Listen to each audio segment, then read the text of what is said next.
तो जो एक्सरसाइज 2.4 शुरू करने से पहले हम एक कंसेप्ट पढ़ रहे हैं, फैक्टर थ्योरम। ये पहले पढ़ चुके हैं, इसका नाम नहीं बताया था मैंने। तो देखो, मान लो कि पॉलिनोमियल है px, x² plus 2x plus 1।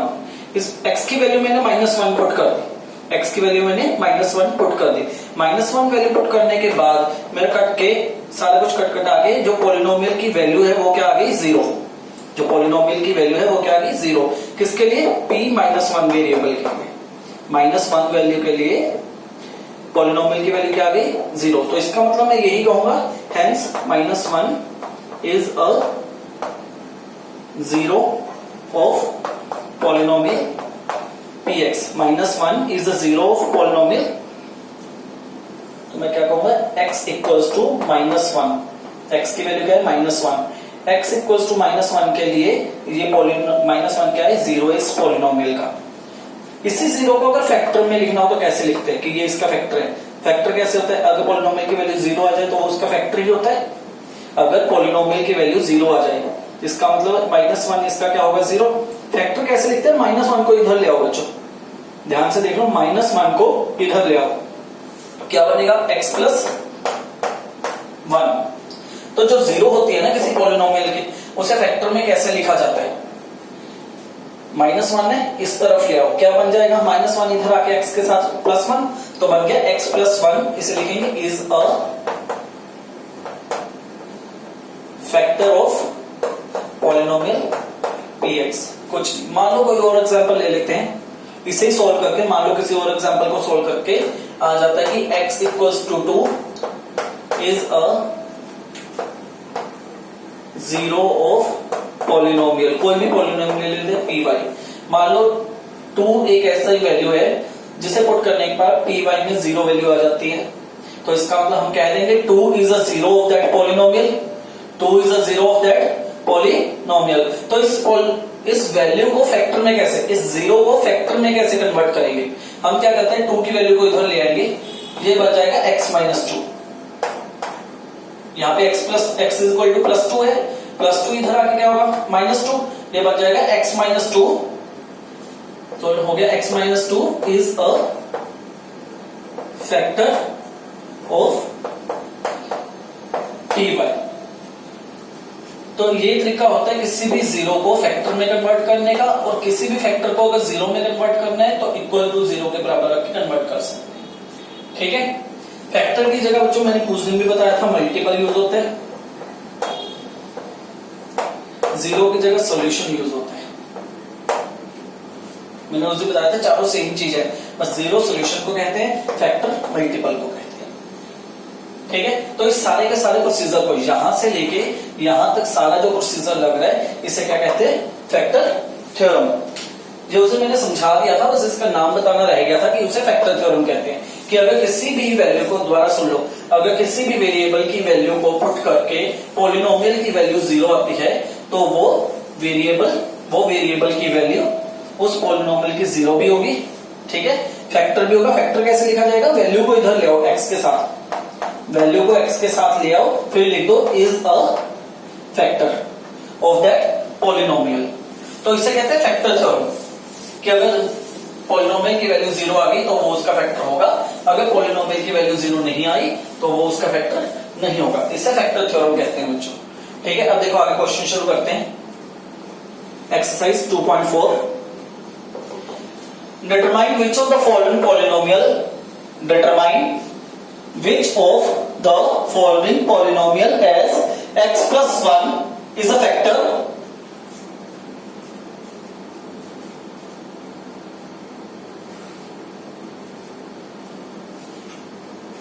x plus 1 is a factor। तो हमने बताना है x plus 1 इन चारों में से किस किस का फैक्टर है। x plus 1 इन चारों में से किस किस का फैक्टर है। तो हम पहला पार्ट उठा लेंगे, लिख लेंगे let px equals to x³ plus x² plus x plus 1। Factor क्या गिवन है, x प्लस 1। अब देखो, अभी मैंने समझाया था तुम लोगों को फैक्टर से 0 कैसे निकलती है। ये फैक्टर गिवन है, क्या करते हैं, फैक्टर को 0 के बराबर रख लो, x की वैल्यू निकाल लो, तो वो 0 में कन्वर्ट हो गया। और 0 से फैक्टर कैसे बनता है, यही 0 की वैल्यू इधर ले आओ तो ऊपर फैक्टर बन जाएगा। तो ये तरीका होता है फैक्टर को 0 को फैक्टर में कन्वर्ट करने का। अब हमारे पास फैक्टर की बनाए, हमने पहले 0 निकालनी है, तो यहां पे निकाल लेंगे पहले ही। Let gx equals to x plus 1, so x plus 1 equals to 0, x value is -1। Now put this value in this variable,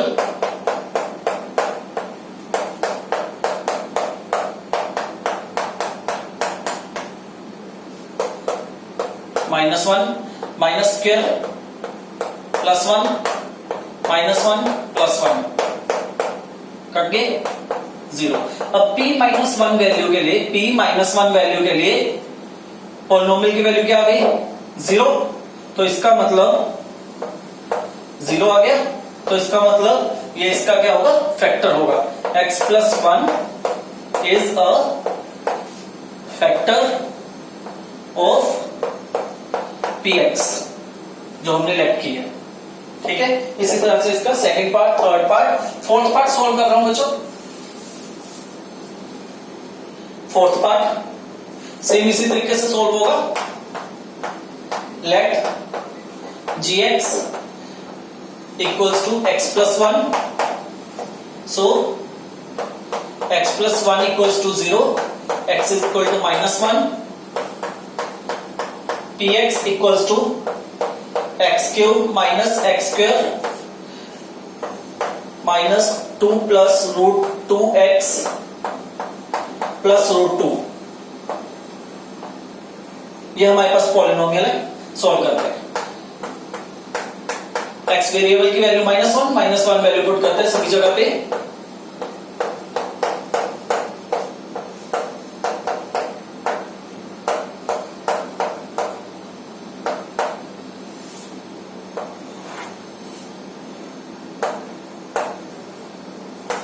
-1 cube -1 minus का square plus plus minus minus minus minus plus 2 plus √2 plus √2 -1 -2 cut with +2, clear.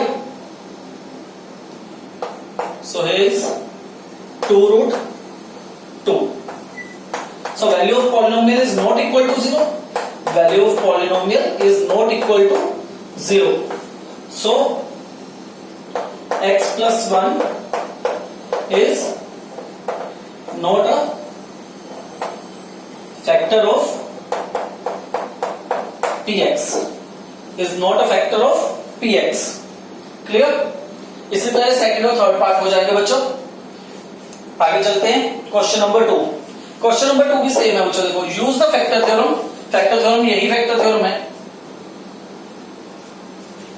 Determine whether gx, अब देखो दोनों polynomial, हमने क्या था पहले भी दो पॉलिनोमियल गिवन थे, तो हमने एक को px मान लिया, एक को gx मान लिया। पहले भी दो थे, x प्लस 1 हमें क्वेश्चन में गिवन था, बाकी दो देखो x प्लस 1 सेकेंड पॉलिनोमियल हमें क्वेश्चन में गिवन था, बाकी फर्स्ट पॉलिनोमियल के पार्ट्स गिवन थे हमें, ठीक है। तो हम इसे px gx वही था, px ये gx वही था, px ये gx वही था। अगले क्वेश्चन में सेम क्वेश्चन है, px और gx हर पार्ट में अलग अलग दिए हुए हैं, सेम तरीके से निकलेगा। देखो gx क्या है इसमें, x प्लस 1, तो x की वैल्यू तो यही रही, px चेंज हो गया,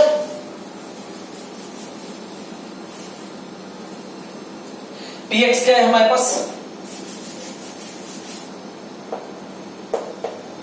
2x cube plus x square minus 2x minus 1, x cube की जगह -1 का cube plus x square minus 1 का स्क्वायर माइनस 2, x की वैल्यू -1 -1 का cube minus, so it is -2, -1 का square plus +1 minus minus plus +2 -1 +2 से -2 +1 से -1, so the value of polynomial is 0 at value of the polynomial is 0 at -1, so अब -1 को कैसे लिखेंगे, -1 उधर जाएगा x के साथ तो क्या बन गया, फैक्टर तो वही आएगा x + 1। So x + 1 is a factor of given polynomial px। ठीक है, अब थर्ड पार्ट सोल्व कर लेते हैं। gx is equal to x - 3।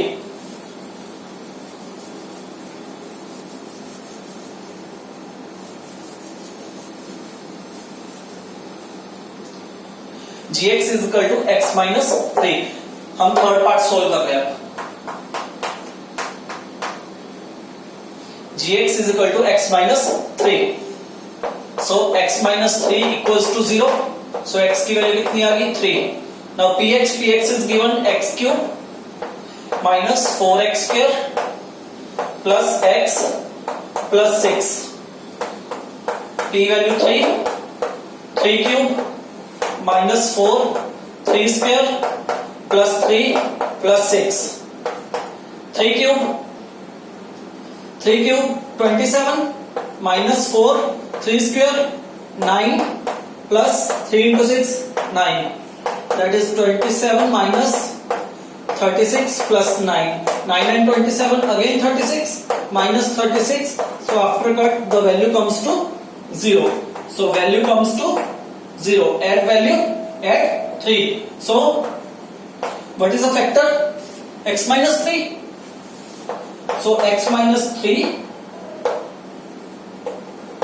is a factor of px, is a factor of given px। अगर पॉलिनोमियल की वैल्यू 0 आ जाए तो वो उसका फैक्टर होगा। ठीक है, अगर पॉलिनोमियल की वैल्यू 0 ना आए तो वो उसका फैक्टर नहीं है। ठीक है, अब देखो यहां से दो चीजें क्लियर कर रहा हूं।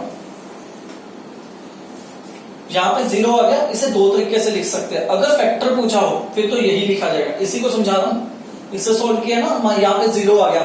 अब मान लो इसे दो तरीके से लिखना है, दोनों तरीकों से लिख के दिखा रहा हूं। अगर फैक्टर में लिखना है तो ऐसे ही लिखा जाएगा, x - 3 is a factor of px। अगर 0 लिखना हो तो 0 में बच्चों वैल्यू आती है सिर्फ, फैक्टर में पूरा फैक्टर आता है। 0 में क्या आता है, सिर्फ वैल्यू, जो x की वैल्यू होती है। ये फैक्टर है तो इनडायरेक्टली मैं कह सकता हूं ये फैक्टर है, और ये क्या है, 0। फैक्टर को जब 0 के बराबर रख के वैल्यू निकालते हैं, वैल्यू को 0 कहते हैं, और इसे क्या कहते हैं, फैक्टर। तो ये आएगा 3। अगर 0 में लिखना है x is equal to 3 is a 0 of px। तो इन चीजों का ध्यान रखना, फैक्टर ऐसे लिखा जाता है और 0 उस फैक्टर की वैल्यू होती है। फैक्टर ऐसे लिखा जाता है और 0 उस फैक्टर की वैल्यू होती है। अगर यहां पे पूछा होता gx is a 0 of px तो मैं ये वाला आंसर लिखता, x is equal to 3 is a 0 of that px। यहां पे क्या लिखा हुआ फैक्टर, तो इसका मतलब मैं ऊपर वाले लिखूंगा x - 3 is a factor of px। Question को सोल्व करने का तरीका सेम ही रहेगा। सेम सोल्व करने का तरीका यहां से यहां तक सोल्व करने का तरीका सेम रहेगा। अगर 0 आता है तो फैक्टर है तो 0 है, वरना नहीं है। ठीक है, बस एंड में लिखने का होता है, ये देखना पड़ता है। फैक्टर पूछा गया तो ऐसे लिखना है, अगर 0 पूछा गया तो ऐसे लिखना है। क्लियर?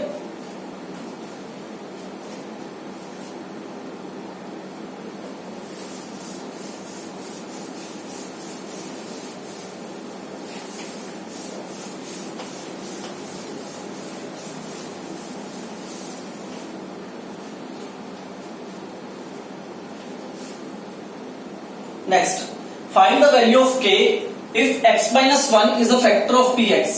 हमें यहां पे गिवन है इफ का मतलब क्या होता है बच्चों, गिवन। इफ का मतलब क्या होता है, जो 100% हमें गिवन हो, जो 100% हमें क्या हो, गिवन हो, तो उसके लिए क्या यूज होता है, इफ का मतलब है कि x - 1 इन चारों पार्ट्स का फैक्टर है।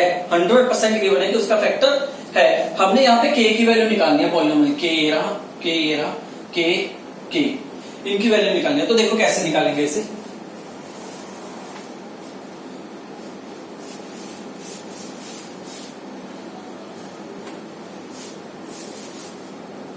Question number 3, if x minus 1 is a factor of px, first part solve कर रहा हूं। If x minus 1 is a factor of px, क्या है, x square plus x plus के। हमें 100% गिवन है कि x माइनस 1 इसका फैक्टर है। इफ का मतलब मैंने कहा है गिवन होता है जो 100% गिवन हो, तो इसका मतलब सो p माइनस, इसकी वैल्यू निकालो सबसे पहले, let gx equals to x minus 1, जो पॉलिनोमियल हमें क्वेश्चन में गिवन है उसे हमने gx मान लिया, तो यहां से वैल्यू निकाल लेंगे। सो x, ये वाली वैल्यू ना बच्चों ऊपर निकालनी चाहिए थी पहले वैसे, gx is equal to x minus 1, so x minus 1 equals to 0, x value equals to 1, right. तो हमने उस x की वैल्यू निकाल ली। अब देखो, if x minus 1 is a factor of px, ये x माइनस 1 जो फैक्टर गिवन है, हमें गिवन है कि इसका फैक्टर है, x माइनस जो गिवन है वो इसका 100% फैक्टर है। अगर इसका 100% फैक्टर है तो इसका मतलब उसकी वैल्यू पुट करके रिमाइंडर क्या आना चाहिए, 0। उसकी वैल्यू पुट करके रिमाइंडर क्या आना चाहिए, 0। क्योंकि हमने पिछले क्वेश्चन में किया था, अगर हमारे पास किसी भी पॉलिनोमियल का रिमाइंडर 0 आता है तो वो उसका फैक्टर होगा। पिछले भी क्वेश्चन में यही करके है, अगर किसी पॉलिनोमियल का रिमाइंडर 0 आता है, अगर किसी पॉलिनोमियल का रिमाइंडर 0 आता है तो वो वेरिएबल उस पॉलिनोमियल का क्या होगा, 0 होगा, और वो फैक्टर उसका क्या होगा, पॉलिनोमियल का फैक्टर होगा। ठीक है, तो इसलिए उसका रिवर्स लगा दिया रेसिप्रोकल, कि अगर वो उसका फैक्टर है, अगर वो उसका फैक्टर है तो ऑब्वियस 100% गारंटी है कि उस पॉलिनोमियल की वैल्यू क्या आएगी, उस पॉलिनोमियल का रिमाइंडर क्या आएगा, 0। तो सोल्व कर लो, p1 यहां पे वैल्यू पुट कर लो, ठीक है, p1, so p1 equals to 0, 1 value यहां पे पुट करो, 1 square plus 1 plus k, p1 की जगह क्या आ गया, 0, 1 प्लस 1 प्लस k, ये आ गया 0 equals to 2 plus k, k is equal to -2। Next part देखो, सेकंड,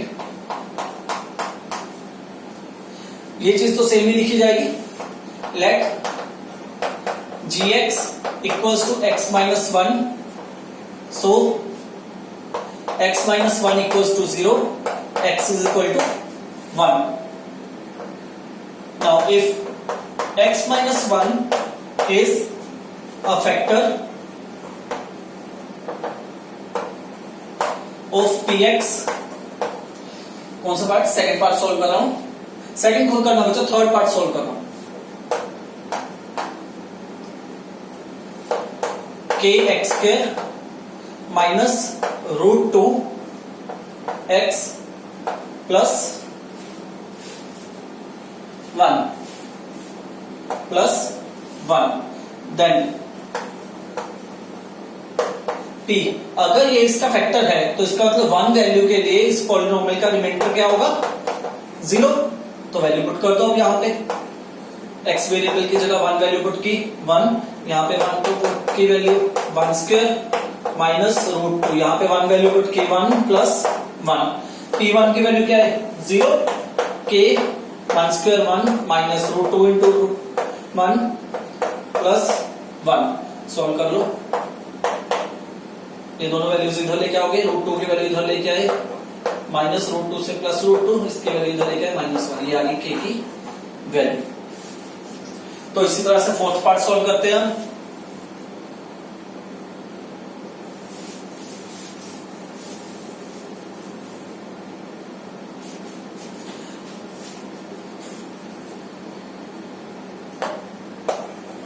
देखो ये पार्ट तो वही रहेगा बच्चों, फोर्थ पार्ट सोल्व कर रहे हैं। gx, x की वैल्यू यही रहेगी, if x minus 1 is a factor of px, where px is kx square minus 3x plus k, px is this one, okay. So factor की वैल्यू के लिए polynomial का रिमाइंडर क्या आना चाहिए, 0।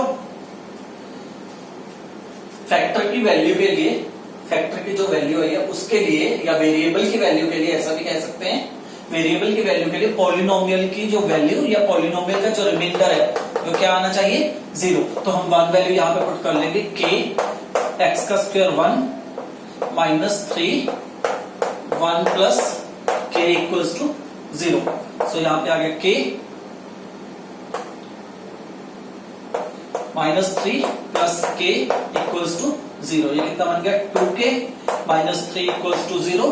सो k की वैल्यू माइनस 3 उधर जाएगा 3 और 2 से डिवाइड हो जाएगा। सो k की वैल्यू आ गई 3/2। क्लियर? तो इस तरह से बच्चों पहले 3 क्वेश्चन फैक्टर थ्योरम के ऊपर डिपेंडेंट है, फैक्टर थ्योरम के ऊपर। ठीक है, क्लियर? स्क्रीनशॉट ले लो।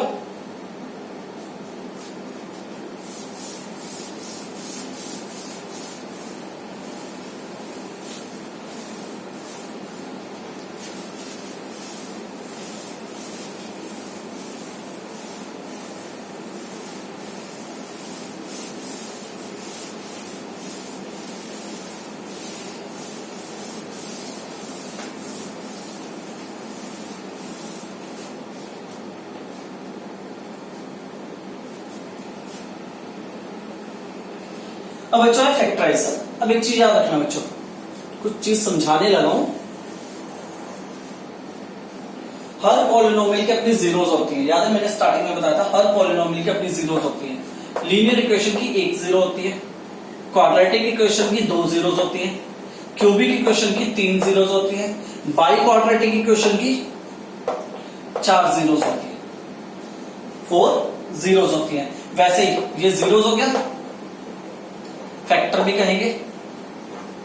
लीनियर इक्वेशन का 1 फैक्टर होता है, क्वाड्रेटिक इक्वेशन के 2 फैक्टर होते हैं, क्यूबिक इक्वेशन के भी 2 फैक्टर होते हैं, बाई क्वाड्रेटिक के 3 और इसके 4। जितनी जीरोस उतने ही फैक्टर होते हैं। क्यों? क्योंकि जीरोस से ही फैक्टर बनते हैं और फैक्टर से ही जीरोस बनती हैं।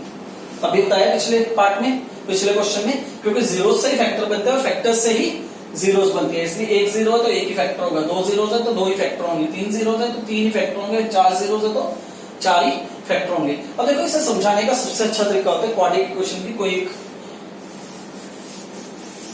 किसी एक क्वाड्रेटिक इक्वेशन को सॉल्व कर लो। देखो जैसे कि इस क्वाड्रेटिक इक्वेशन के फैक्टर बनाने हैं, ठीक है।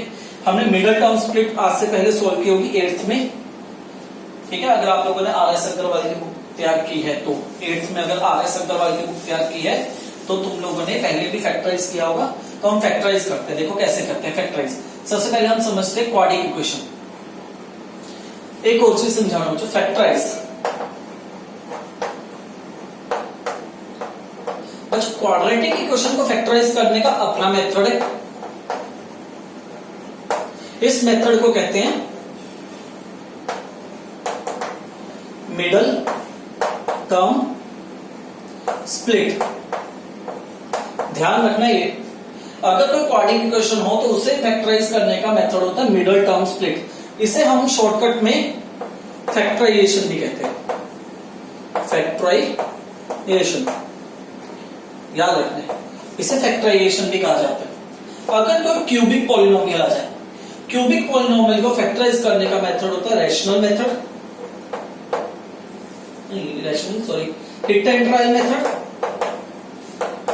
Hit and trial method. इसे सोल्व करने का तरीका क्या होता है? Hit and trial method. जैसे बोला जाता है हिट एंड ट्रायल मेथड, लिखा नहीं जाता ऐसे हिट एंड ट्रायल मेथड। सीधा सोल्व कर दो बस क्वेश्चन को इस तरीके से, इस मेथड से सीधा इस क्वेश्चन को सोल्व कर दो। तो अब हम पहले कर रहे हैं क्वाड्रेटिक इक्वेशन, क्योंकि क्वेश्चन नंबर 4 में क्वेश्चन नंबर 4 रिलेटेड है क्वाड्रेटिक इक्वेशन को फैक्टराइज करने से, और क्वेश्चन नंबर 5 रिलेटेड है क्यूबिक इक्वेशन को फैक्टराइज करने। ध्यान से सुन लो, ये क्वेश्चन नंबर 4 है। देखो क्वेश्चन नंबर 4 में स्क्वायर स्क्वायर स्क्वायर स्क्वायर, तो इसका मतलब यहां पे लगेगी middle term split means factorisation.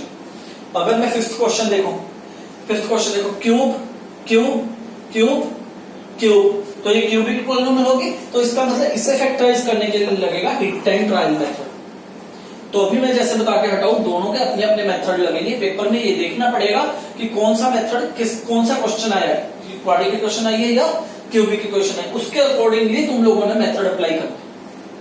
ठीक है, क्लियर। तो हम शुरू करते हैं पहले क्वेश्चन नंबर 4 से, factorize of the quadratic equation. तो देखो कैसे फैक्टराइज करना है। हमारे पास क्वेश्चन है 12 x square minus 7x plus 1। इसका नाम है बच्चों middle term split. Middle term split का मतलब होता है सेंटर वाली टर्म को दो हिस्सों में स्प्लिट करना है हमें। सेंटर वाली टर्म को दो हिस्सों में स्प्लिट करना है, और दो हिस्से ऐसे स्प्लिट करने हैं, दो हिस्सों में इस तरह से स्प्लिट करना है। मान लो मैंने ए और बी में स्प्लिट कर दिया, ठीक है। मान लो मैंने इस टर्म को दो हिस्सों में स्प्लिट कर दिया, ए एंड बी। तो इस हिसाब से स्प्लिट करना है कि एक तो इन दोनों का सम करके, सम या प्लस माइनस करके मेरे पास यही वैल्यू बने। इसे सुन लो दोबारा, इससे दो वैल्यूज में स्प्लिट करना है, ए और बी। मान लो दो मैंने स्प्लिट कर दिया, ए और बी में स्प्लिट कर दिया। एक तो इन दोनों को जोड़ के प्लस माइनस करके ये बने, और इन्हीं दोनों का प्रोडक्ट, इन्हीं दोनों जो स्प्लिट किए हैं इन दोनों का प्रोडक्ट क्या बने, इनकी प्रोडक्ट, इन दोनों की पहली वाली वैल्यू एक्स स्क्वायर का कोएफिशिएंट और पीछे जो कांस्टेंट है विद साइन, इन दोनों की प्रोडक्ट बने, इन दोनों की प्रोडक्ट बने, ठीक है। तो इस चीज का ध्यान रखना है तुम लोगों ने। अब देखो मैं सॉल्व कैसे कर रहा हूं। मैंने इन दोनों का प्रोडक्ट बनाना है, देखो 12 और प्लस 1। अगर मैं इसे कंपेयर करूं ना क्वाड्रेटिक इक्वेशन से, देखो कैसे होगा कंपेयर। क्वाड्रेटिक इक्वेशन क्या होती है, a x square plus b x plus c. तो इंडायरेक्टली अगर मैं दोबारा समझाऊं, मान लो मैंने इस 7x, ये मिडिल टर्म है, मिडिल टर्म के दो फैक्टर बना दिए, p and q, p and q।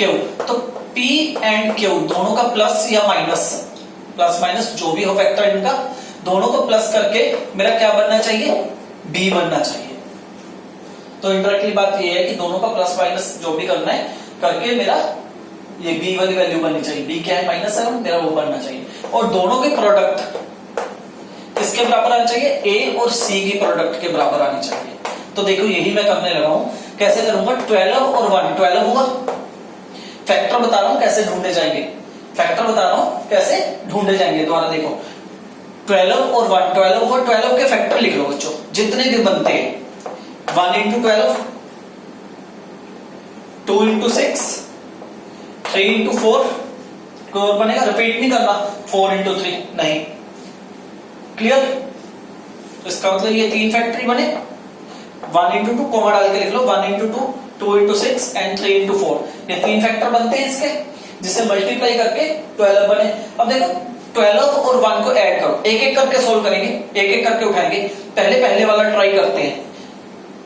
1 plus 12 कितना हुआ, 13 चाहिए सेंटर में, नहीं चाहिए।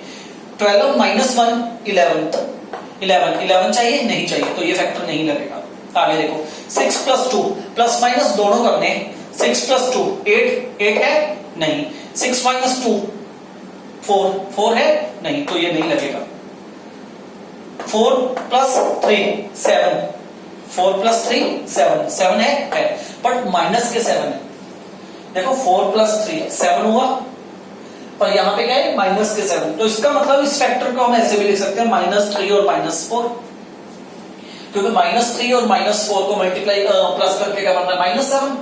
और प्रोडक्ट में हमें क्या चाहिए था, अच्छा यहां पे सोल्व करते हैं। b, इसके अकॉर्डिंग b की वैल्यू क्या है, -7। b की वैल्यू क्या है, -7। p की वैल्यू क्या है हमारी, -3। q की वैल्यू क्या है, दूसरा वेक्टर -4। देखो सेम आ रहा है, -3 -4 -7 इक्वल्स टू -7। अब p की वैल्यू क्या है यहाँ पे, -3 इंटू q की वैल्यू क्या है, -4। -3 और -4 कितना बनता है, प्लस के 12।